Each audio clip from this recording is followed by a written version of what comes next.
The passing of Senator Dianne Feinstein put our buddy greasy Gavin Newsom in a real spot. He declared that he would appoint a black woman and only a black woman to fill that lame duck interim appointment.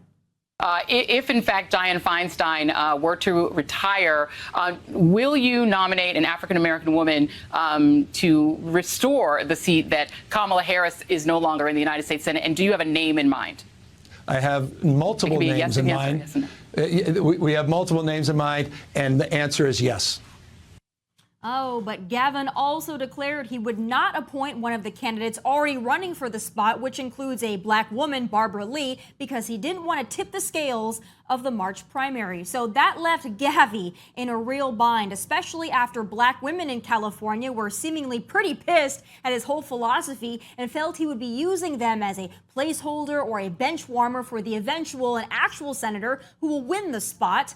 I mean, the whole concept is actually pretty racist, but I mean, Democrats gonna Democrat, so it is what it is.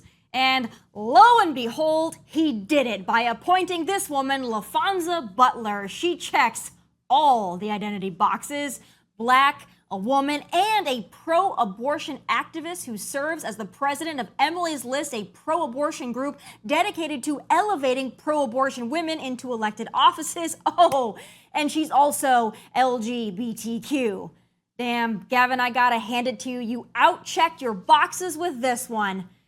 Only problem is she lists her residence as Maryland, and you're trying to appoint her to a seat in California, but hey, I'm sure no one will notice.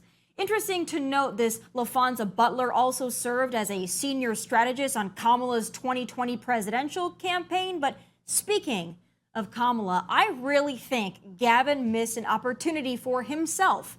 Gavin, old buddy, old pal, there was an option that could have been even better for you.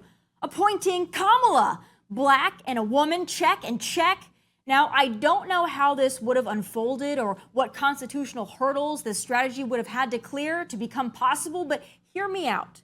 If I were a Democrat strategist, I would have played it like this. Are you ready? The DNC, the powers that be who actually run the show, you know, the Obama holdovers like Valerie Jarrett and others who are actually running this White House, yeah, they should have sat down with Kamala and let her know the obvious in no uncertain terms. She will not be president. She cannot run for president. She would lose dismally and end up with a legacy of international embarrassment. So they could have convinced her to instead take this Senate appointment and release some BS statement about wanting to return to the Senate and represent California, blah, blah, blah, whatever. Okay, so then Kamala would have been out of the way and the Democrats would have finally been free and clear to kick the big guy Brandon to the curb, and then bam, just like that, Gavin Newsom becomes the Democrat nominee. Now, I know all of this sounds a little far-fetched, but actually not as far-fetched as the Democrats actually trying to run Basement Dementia Joe or Czar of Disaster, Kamala Harris. They need an out, and this Senate vacancy could have been just the thing. A missed opportunity for Gavin Newsom, if you ask me. But nonetheless, I still maintain Gavin Newsom will be the Democrat nominee. So gird your loins, America. This isn't sustainable, and our next president better be in the business of mass deportations by the millions. Here now with his expert analysis is former acting Secretary of Homeland Security, Chad Wolf. Chad, it's great to have you. Now, I want to ask you right off the bat, you know there's an invasion. I know there's an invasion. Anybody with eyes knows there's an invasion at our southern border, but I just want to debunk the left's claims right out the gate, because they say, you know, every administration has struggled with illegal immigration and having an immigration crisis. You've been around, you've seen it all, you know what's been going on. Is that really the case? Is this just business as usual, the same song and dance we've been seeing for generations? Yeah. Well, thanks for having me on. Obviously, it's not business as usual. What we're experiencing along that southern border is historic. It's historic by any metric or measure that you're using. And so while I think it is true to say that we've always had issues with illegal immigration and folks coming across that border, we are seeing numbers and we are seeing the capacity come across that border that we have never seen before. And so all of the different excuses by the Biden administration, really, if you recall, first it was Trump's fault, and then it was seasonal, and then it was cyclical, and then there's like this Western Hemisphere migration pattern that's going on. And so, you know, it's everything but the policies that they put in place. And so I think what most of the listeners and others need to understand is that the numbers that we're seeing and the crisis and the calamity that we have along that southern border is, one, it's self-imposed, it's self-inflicted, it's by design, and it is to the extent that we have never seen before. I agree that it's by design. I went to the border numerous times during the Trump administration, so I know that it can be done. But at this point that we are now, if this president, if this administration decided to get tough on it, if Congress decided to get tough on our border and our laws, is this fixable? And if so, how long would it take to have a real change at that southern border? Well, I do think it's fixable. Now, it really depends on what you implement. So if you had, for instance, former President Trump in office with his team and he really wanted to fix this, you could probably start making some incremental improvements, probably about 90 to 120 days. And then it would take several months after that to really start seeing some numbers drop. This administration is not going to take those decisive actions, the big decisions that need to be made. And so they're going to continue to try to make some improvements around the edges, but we're not going to really see any measurable impact because they have let it go so bad and so far that the numbers are so astronomical that you can't get this in hand, I should say, without some dramatic changes. And I don't think that they're willing to actually make these hard decisions. And let me just also say, let me kind of dispel the myth here that this is up to Congress to fix. That is wrong. This administration caused this crisis. They also have the ability to fix it. Instead, they'll continue to shift blame. And their latest talking points is that it's a broken immigration system that Congress needs to fix. And yet this administration, the first thing that they sent to Congress back in 2021 was mass amnesty for 12 million people. And somehow that's going to fix the border. It's a charade. They have no intention of fixing it. And unfortunately, I think we're stuck with it as long as they are occupying the White House. But that's their version of fixing it, which goes back to the by design thing. They have no desire to fix it. They have a desire to make it look less bad. And they've said, time and time again, they tell us, they kind of brought back Remain in Mexico. And there were certain policies that they were going to implement where people stop in another country and then they put their asylum claim in. But we know that in practice, that's not actually working. When you're seeing what's happening at the border and you're seeing from an insider perspective, are our Border Patrol agents, are they just essentially hand-tied at this point where they're just welcoming people in and there's nothing that they can really do about it? I think that's right. I think the morale that you see among Border Patrol agents today is probably the lowest that we have ever seen it. Border Patrol has essentially been turned into a migrant processing agency. They're no longer doing that national security mission out on the line, trying to stop bad people and bad individuals coming in. 7 out of every 10 Border Patrol agents are in their centers processing migrants. It's not where they should be. It's not what the American people really pay them for. But again, this is by design. This is what this administration wants them doing. And so they've got a tough job. They're in a no-win situation. But morale, retention, hiring, all of that is suffering under this administration.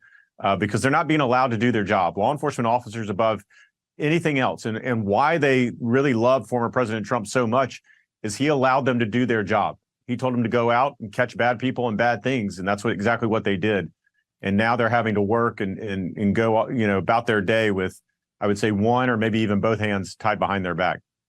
Yeah, I mean, we're seeing just lines of people, and that's another part of this that I find interesting because there's a lot of competing narratives as to what exactly the policies and the process is surrounding this mass asylum seeking. So to my knowledge, if you want to claim asylum, you do it at a port of entry. You don't do it after you're trying to cross the river or after you're crawling under razor wire and then saying, oh, I'm claiming asylum. So how is that, if that is in fact the case, that you have to present yourself at a port of entry to claim asylum, how are all of these people being given these court dates to claim their asylum and then led into the United States, mass released into our country? How is that even possible? Is it legal?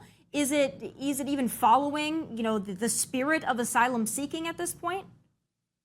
Yeah, so under U.S. law, you can claim asylum whether you do it at a port of entry or whether you're doing it between a port of entry, as long as you're on U.S. soil. Now, what the left will try to tell you is what should occur after that. And I think that's really the sticking point, is that all of these individuals should be released into the country pending their asylum proceedings. And for those of us who worked in the Trump administration, we disagree with that.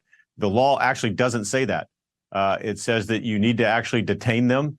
And if not, then you can hold them in a safe third country, as we did with the Remain in Mexico program and policy. Now, look, there's a lot of fraud in the asylum system. I think it needs to be reformed. And I think Congress can do that.